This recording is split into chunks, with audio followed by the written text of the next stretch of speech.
This podcast is supported by listeners like you.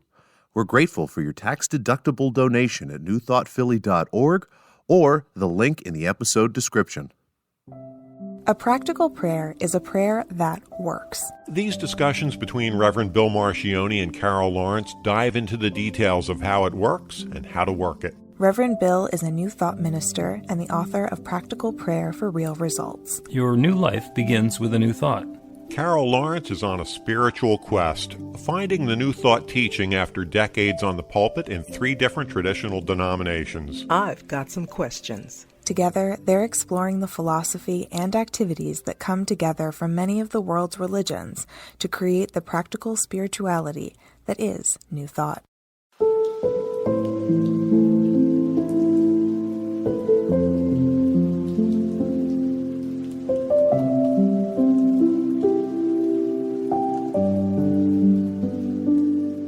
Welcome to the Practical Prayer Podcast. I'm Carol, here with Reverend Dr. Bill Marchioni. We're going to talk. We got a great conversation planned today because you said that you wanted to talk about change, and I sort of tongue-in-cheek said, you mean quarters and dimes and stuff? And you actually had a different idea for the kind of change that you want to talk about. Yeah, because there's something funny about those quarters and dimes, though. You know, back in the day, quarters were precious, like for the parking meter and all of that stuff. And yeah. I still find myself holding on to quarters and they're totally like not necessary anymore. But anyway, I just threw that in because I thought about it. Right. I think the pandemic reduced our use of change a lot. Yeah. So It's possible that it's coming back now, but we'll see. We'll see. So the change that I was thinking about was because, we were talking about it in the pre-show about how spring came, and it really caught me by surprise, although I knew it was coming. So my plants were telling me, get ready, do this, you got 2 weeks, blah, blah, blah. But when I woke up and somebody said, this is the first day of spring, I'm thinking, what? How did that happen? How did this happen? And it felt like I was in a crunch time. Like, okay, first of all, I didn't realize spring was coming. Of course it was coming, but I didn't realize it was coming so fast. And now I got to do all these things. And I felt overwhelmed, and I thought about change. I just said, now, wait a minute, just stand still and let's just see what change really is. And I thought of the suddenness of change, or the apparent, what it feels like, apparent suddenness of change. And I concluded that, some things are sudden, but probably not as many as we think. Because there's a process in everything. And the process to bring about the change that you're looking for or want is indeed a process. Mm-hmm. But I think we forget about the process. We do. It's interesting because this is exactly the same topic that came up on the daily meditation this morning. We do twice-a-day meditations on Zoom. They're open to everybody. And the group got together and we were noticing the same thing, like what happened to the winter? It was just a minute ago, it was New Year's, and now suddenly here we are in springtime, and what? And what we did for the meditation was we turned our attention back to the little jewels. So in that 3 months of sort of unfolding of whatever happened, that seemed to be an instantaneous thing that the ball dropped and then suddenly it's springtime. What happened? To be able to go back and look at what were those really precious things that happened. What were the projects that we got done? What were the experiences we had, the connections with friends and family, the things that we learned, the classes that we completed, all the rest of it. If we take the time to go back and look at what's changed, sometimes the perspective is different than just thinking, oh my God, what happened? Yes, and I too know the feeling of having plants that are going to need to get put into different things. We have a raised garden bed in my backyard, and last year we planted some tulips just because we could, and then there's some screening that kind of got thrown in there on its side, and unfortunately the tulips came up early and grew through the screening, so we had to take the screening off so the tulips wouldn't be completely bound. But I was completely not paying attention. Oops. Sorry, tulips. That's like a perfect example of what it is in life. When you plant the seed, the tulips, whatever the seeds or bulbs may be, you have an expectation. And if you've done it before or you read the directions, you kind of know the time period that it's going to take. Not necessarily what exactly is happening beneath the soil, but you know something's going on. And you're in trouble if you're in June and you don't see anything. You know, Right. you've done something is not correct. But, you know, in prayer, actually, which is a lot of what I was thinking about, you ask for or want, expect, desire. And when it doesn't show up, maybe we forget the process that is going on behind the scenes, the things that we really can't take care of. And so I'll put me out there, you know, because I'm a recovering control freak. You're doing very well. Let me give you accolades. Thank you. Thank you. So, as such, I do have to stop and realize that when I've put something out there, request or desire, I don't have the power and whatever it all takes to make it happen. Otherwise, I would do it instantly or give myself 48 hours to get my little self together. But it's like backing down and knowing that there are some things that are happening behind the scenes, some supernatural power, divine intervention, and all those kinds of things that are going on to make it happen. But we don't think about that part, you know, and so then the change seems sudden. And Mark uses in scripture, the gospel according to Mark, he uses the term suddenly a bit. And I'm a word person. Guess you know that by now, right? So I'm looking at the word, right? Suddenly, how often it appears. I said, what is this about this suddenly stuff? It's usually not sudden. You know, it's Well, sudden. there's a lot of stuff going on behind the scenes before it suddenly appears on the surface. Yes, yes. So springtime in the Northeast is a great example of suddenly, because we have these forsythia bushes, which are lovely yellow flowers. They're really pretty. They're long, wispy sprays. And they're pretty for about 2 weeks a year, and for 8 months they're weeds, and then they go dormant. And suddenly, there's forsythia everywhere, and it looks really pretty. And it is only our jaded knowledge of what's going to happen once they turn green and become weeds for the next, until fall, that keeps us from really appreciating them. Talking about the garden and planting seeds is actually one of the metaphors that we use in classes when we're talking about the creative process and new thought.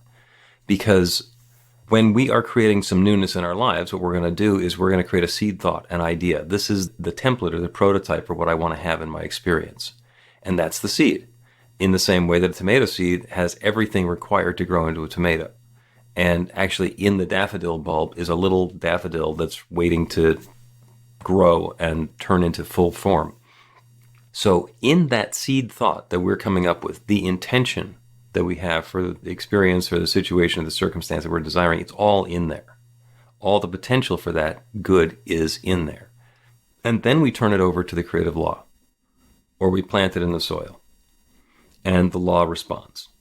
And the law responds to create not necessarily what was in the seed, but what we actually planted into the soil. And I will say that if you salt the ground before you plant the seed, nothing's going to grow.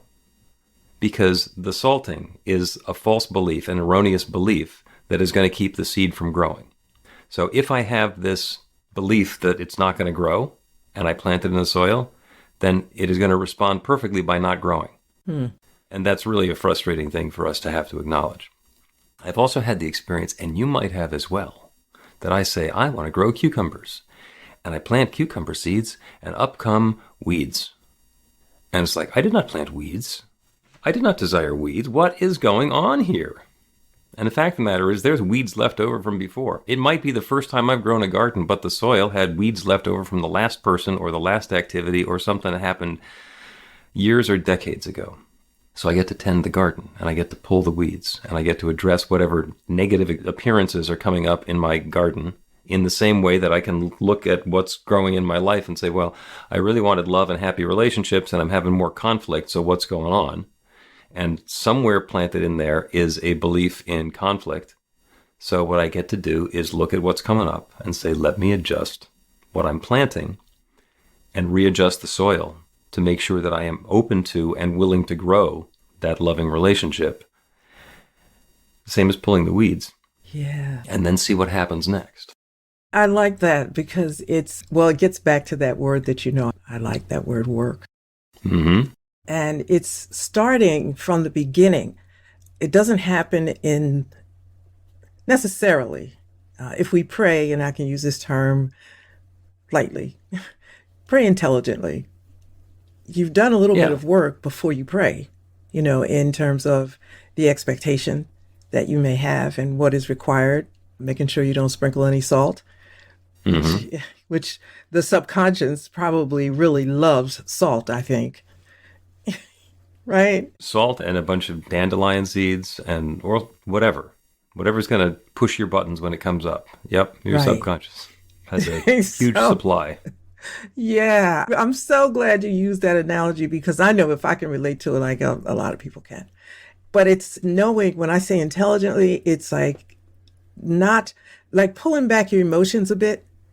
And so we can still be excited about what we think is going to happen, but understanding the work that's going to be done in the beginning, even before you start the prayer. It's what do I want to happen? And, a little bit of what's going to take on my part to make it happen. Well, yeah. Even if it's, don't put any salt down. Yeah. Well, then you can ask the judgment question. Dandelions, good or bad? Yeah. And some people say, well, my lawn shouldn't have dandelions on them. And I treat for dandelions and I pull the dandelions and I know that I have to dig them out by the roots so they don't come back up. And there are people who love dandelion soup. And if you get rid of all the dandelions, then they can't have it. And oh, by the way, the bees love the pollen as well. There's something going on. So it might be bigger than what we were imagining. I'm going to have to factor in some of that dandelion business. Sorry. Yeah, there's all sorts of weeds that have names as well, most of which I don't know because I'm a novice gardener.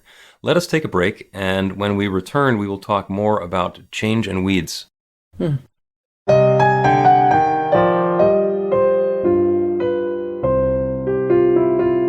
It's Reverend Bill letting you know that the Practical Prayer for Real Results class is now available on demand. That's right, you can take it at your own pace, anytime you want. All of the information is at bethelight.com. That's b-the-light.com.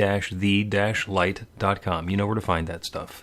The class is 5 lessons, broken down into 18 modules, and you can take them at whatever pace is comfortable for you. As you work through the process, it starts out with the theory, goes into the practice, there are experiential activities and exercises, and at the end of the program, you will wind up with an understanding of how practical prayer works, and a practical prayer for yourself that will work to create transformation in your life. And as you know, it works for everything.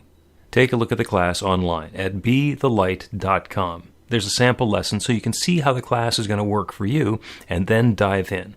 The great news is it's on sale now. You can register and save $20 off of the regular price. I'm looking forward to seeing you in class.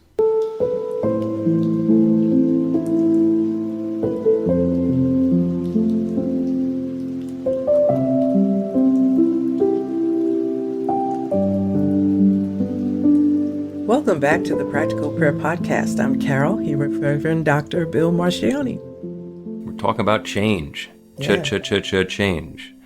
And things change. Things become different than they had been. And we're talking about intentional change and unintentional change because according to the New Thought philosophy, we're always creating our experience. We are always creating what's happening next in our lives. And sometimes it's exactly what we want to have. And it is a delightful experience, and it is the prayers working, and everybody is delirious. And sometimes what we create in our lives is stuff that is like completely unsatisfactory.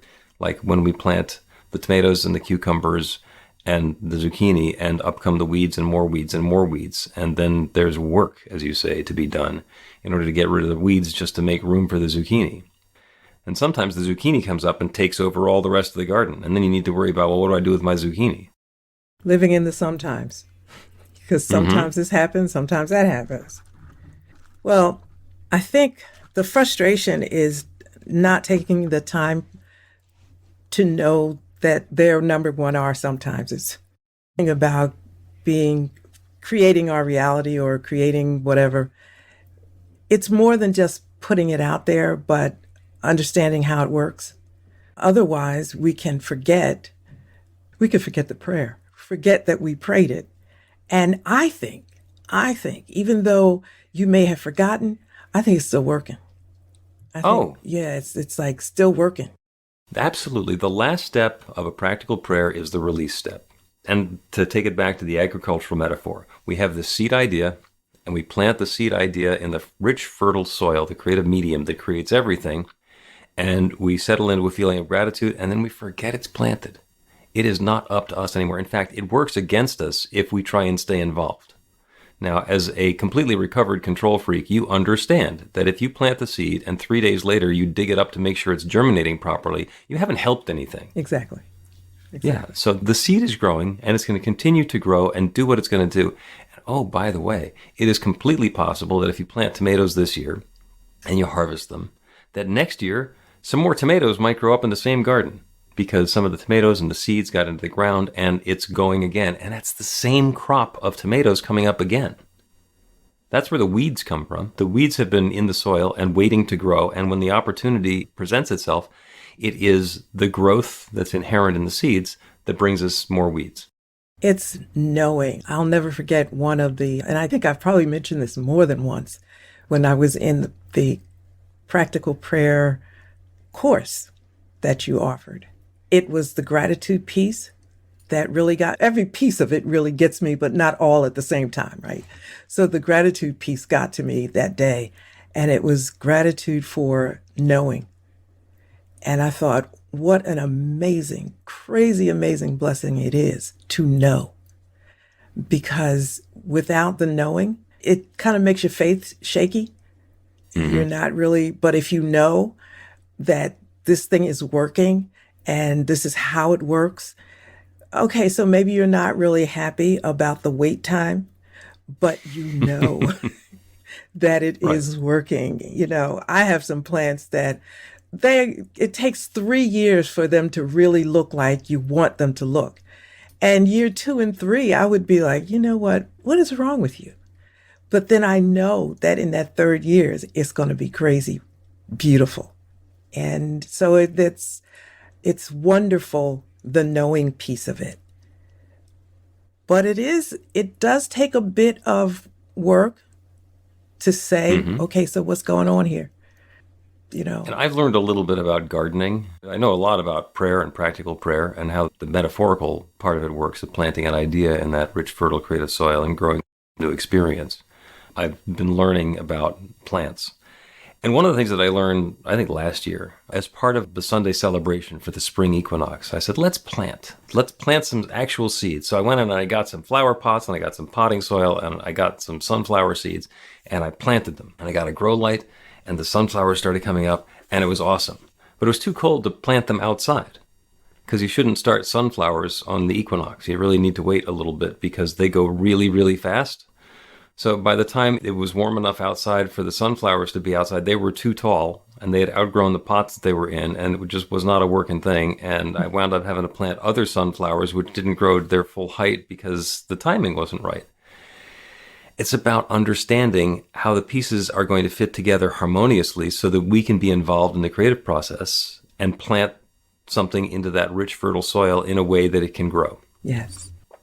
We had a wonderful idea to grow Brussels sprouts. Brussels sprouts grow over the winter. So it's not a good idea to plant them in the springtime because it's just not going to work. So that's a piece of knowledge that if I decided that I wanted to plant Brussels sprouts and I did it at the wrong time of year, the result that I'm going to get is no Brussels sprouts. Which unfortunately is exactly the idea that I'm putting into motion, even though I don't know that. That's the really cool part of this, because we are participants. And of course, I kind of like the term co-creating, because it means I have a part to play in this. And knowing what part that is really good. Like I think about what part I need to play. And since the universe is all put together quite perfectly, and God is quite able, then if the thing screws up, it's probably me. Okay, it's probably something that I either had some salt on the soil or dug around in it too much. And that's kind of nice too, because you get a do-over. Maybe Yeah, not exactly that one thing, but you get to do it over again. right. And it's not that we did it wrong. We just did it in a way that did not generate the result that we were looking for. So if I salt the garden instead of fertilize the garden and then plant the seeds, the result that I'm going to get is the seeds not growing because of something I inadvertently did. Now, it doesn't matter what my intention is when I put the salt on there. If it's something that's not going to be helpful to the process, then what I'm putting in, and that's subconsciously. I think I'm doing something helpful, and in fact, there's something in there that's not going to work. That's not going to be helpful. So I can blame the salt, I can blame the soil, I can blame the seeds, I can blame myself. Or I can look at the entire cycle that I've gone through and say, let me do this differently next time. Let me not salt the ground before I plant the seeds. And the law will continue to respond. And then the next time out, there's a full crop. And oh, by the way, nothing wrong with the word wrong. Based on the result that I'm desiring, I want, if I put salt on it, it was wrong. I can say it any way I want and not do correct. it again. If you put salt on it and you wanted the seeds to grow, right, there was something wrong there. Yes. Now, it might have been that there was something wrong with putting the salt down. It might have been that once you put salt down, you should put the seeds someplace else. There are lots of different possibilities, but for that combination, that I'll give you. It was wrong to think that you're going to get a different result than you got when you got it. Yeah. The reason I don't like using wrong is because there's so much judgment. Yeah, but you know what? We're grown-ups, right? People gotta be able to handle, what's right or wrong. It didn't work in this scenario, so we get to try it again. But you made a mistake here. No big deal. You're not going to hell, or nothing's going to really happen to you. The soil police aren't going to come after you. You just did it wrong this time. Don't do that again. Yep. I sometimes like to be gentler with the language, especially when I'm working with other people, because they hear wrong and suddenly they batten down the hatches and circle the wagons and get defensive. They'll be okay. That's theirs. They'll be all right. That's theirs. Because you know why they'd be all right? Because you love them. And people know when you love them. So, like I called my kids creeps, when they were little. And people would just freak out. You shouldn't do that. It's giving them a compliment. Listen, they're the cutest, sweetest, smartest little creeps in the world, but they are little creeps and they are okay with that. And now they're in their 30s and they talk about it and we laugh. Like when you love people, they trust you. You'll be okay. You did it wrong. Don't do that again. That's all right. Okay. Divine, perfect expressions of God's infinite love, looking like creeps. There you go. Maybe acting like creeps. Maybe perfectly playing the role of creeps. Let us take a break, and I know. We love them, right? You love them. You love them. That you makes love them, the difference, though, in everything. Yeah. Well, it all comes down to love. That's a whole other show. Yeah. That if you start with love, then the rest of it doesn't matter. You can write that one down. Yeah, so got it. We're going to have to keep going well past 100 episodes. Let us take a break, and we will continue with a prayer on Suddenly Change. Learn to put practical prayer to work in your life. The steps are simple to learn and let you begin to get real results to create the life of your dreams immediately. Reverend Bill Marcione's widely acclaimed book, Practical Prayer for Real Results, gives you a clear summary of the New Thought principles behind practical prayer and the series of easy-to-understand steps found in the most effective prayers from religions and spiritual practices all over the world and throughout history. Practical prayer is not a replacement for your religion or practice. It's a technique to make the work you do in consciousness even more effective. The book includes 40 prayers on various topics that you can adapt as needed and use as your own. Practical Prayer for Real Results is available in paperback, Kindle, and audiobook on Amazon or at b-the-light.com. That's b-the-light.com.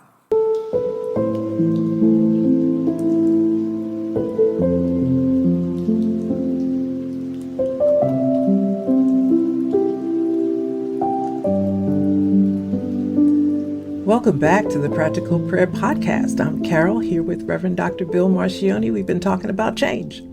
We've been talking about change, and we've been talking about suddenly change, and it cues up an absolutely wonderful prayer. There was a notion that I had come up with when I was driving through Vermont. There was a lot of corn growing in Vermont this particular August. And the corn is like 6 or 8 feet tall, and it's everywhere. And I've also driven through the same areas in Vermont in the wintertime and the early spring, and the fields are completely flat and bare.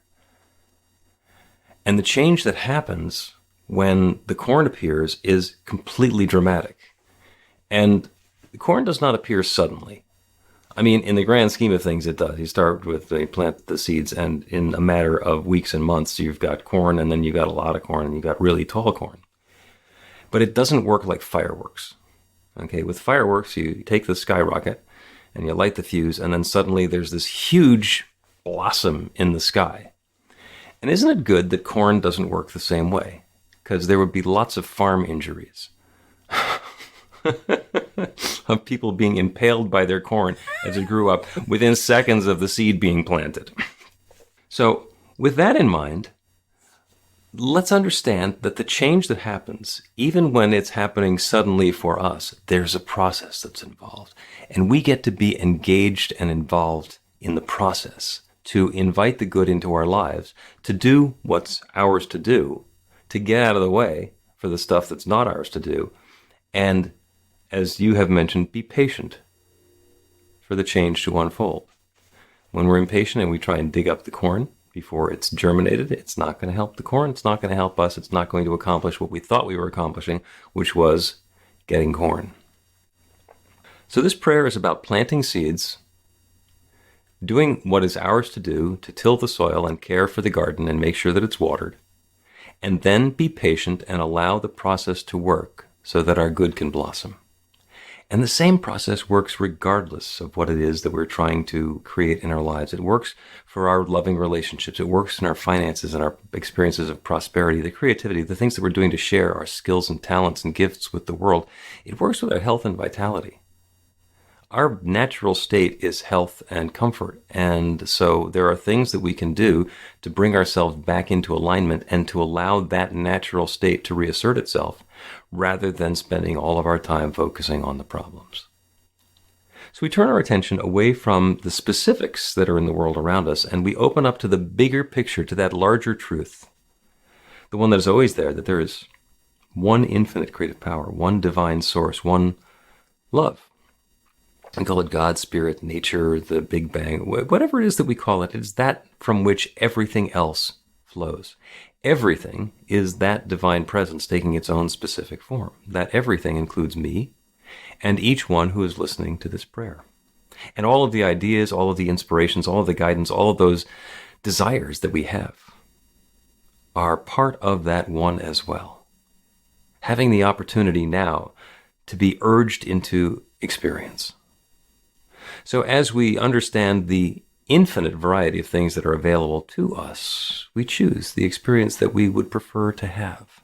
We set an intention. We choose the seeds that we wish to plant into that rich, creative soil.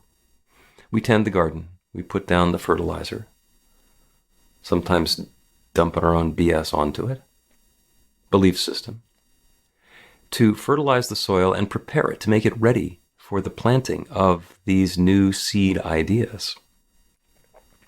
We plant the seeds and we get out of the way. We water the garden. And if something comes up that was not to our liking, if there's a weed that shows up, we lovingly and gently remove the weed and put it where it belongs, which is not in our garden, not in our experience. Allow it to be elsewhere. And make way for that wonderful new experience to blossom and to cultivate and to grow and to allow and to invite and to take care of everything that's ours to take care of and let everything else grow of its own accord. And then, suddenly, a harvest. All of this bounty, all of this good that is presenting itself, sharing itself, expressing itself, revealing itself for us, all of this good is growing in our lives. And we're no longer doing anything other than gratefully accepting the good. That's the way the process works. That's the way the process works. So I know that each one within the sound of my voice is choosing those seed ideas well. turning to that infinite creative power that germinates all of those seed ideas, and planting the seed into that creative soil, allowing the infinite to do what it does, taking care to do our part, standing back in gratitude for the good, for the bounty, for the harvest that's coming into our experience, knowing that that is love unfolding. So with gratitude for all of this good, different for each of us, because each one has a different seed idea, a different seed thought, a different notion, a different desire. The process is the same. The soil is responding, the good is coming into our lives, and I'm so grateful for it. And so with gratitude for this good, I speak this word and I release it into that creative law. I plant this seed for this goodness, and I let it go. And I know without any question that the good is unfolding. And so I let it be. And so it is.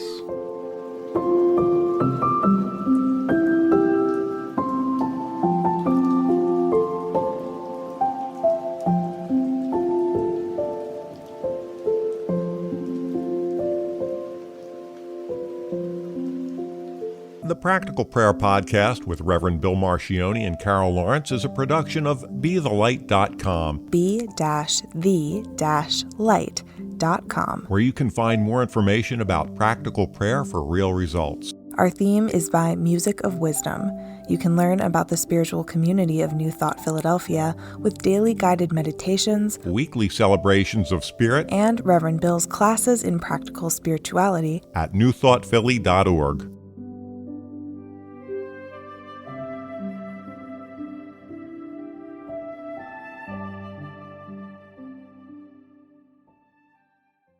This podcast is supported by listeners like you. We're grateful for your tax-deductible donation at newthoughtphilly.org